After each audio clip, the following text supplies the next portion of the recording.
চলে আসলাম জলঢাকার উপজেলা পরিষদে। এখানে অনুষ্ঠিত হচ্ছে কৃষি মেলা। এই কৃষি মেলায় যে স্টলগুলো শোভা পেয়েছে, আমরা চলে যাব সেই স্টলে।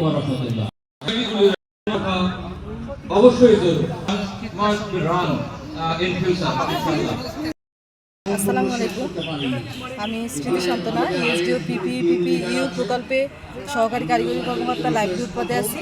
আমরা ইএসডিও জলঢাকা এবং ডিমলা শাখায় নীলফামারী জেলার মধ্যে 6টি শাখায় আমাদের ইএসডিও কাজ করতেছে। আমরা কৃষি, মৎস্য, প্রাণী 3টা কম্পোনেন্ট নিয়ে কাজ করি। তার মধ্যে আজকে কৃষি মেলায় আমরা যেই বিষয়গুলো নিয়ে আসছি কৃষি বিষয়ক, আমাদের সদস্য পর্যায়ে যে কৃষি বিষয়ক কার্যক্রমগুলো আমরা বাস্তবায়িত করি, তার মধ্যে আমরা সদস্য পর্যায়ে নিরাপদ উপায়ে, বিষমুক্ত নিরাপদ উপায়ে যে শাকসবজি চাষ করেছি সেগুলো কিছু স্যাম্পল এখানে নিয়ে আসছি। এছাড়া বিভিন্ন ট্রেনিংয়ের মাধ্যমে সদস্যদেরকে কৃষি বিষয়ক বিভিন্ন জ্ঞান প্রদান করে থাকি। তারা কিভাবে উচ্চ ফলনশীল জাতের চাষ করবে, বিভিন্ন শাকসবজি এবং কীভাবে জৈব বালাইনাশক দিয়ে শাকসবজি চাষ করবে। এখানে ফসলের নমুনার মধ্যে আমাদের শাক আছে, পুঁই শাক, কলমি শাক, লাল শাক, এই মৌসুমের শাক আছে এবং এই মৌসুমে যে সবজিগুলো চাষ হয় সেগুলো কিছু স্যাম্পল নিয়ে আসছি আমরা। তার মধ্যে বিভিন্ন সবজি আছে, বেগুন, পটল, উন্নত জাতের এগুলো। এখন এই মেলায় কি আশা করতেছেন আপনি?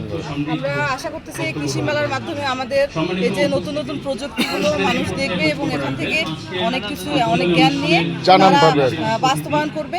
এখন এই জৈব উপায়ে তারা চাষাবাদ করবে, কীটনাশক বাদ দিয়ে, এবং উচ্চ ফলনশীল জাতের সবজি চাষ করবে। এখান থেকে সবাই শিক্ষা নিয়ে যাবে।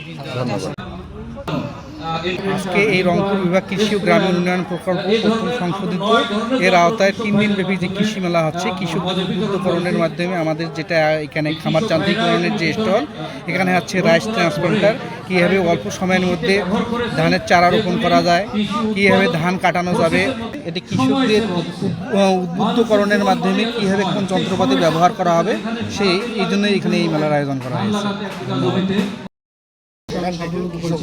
উনি সবাইকে ধন্যবাদ এবং কৃতজ্ঞতা জানিয়ে ওনার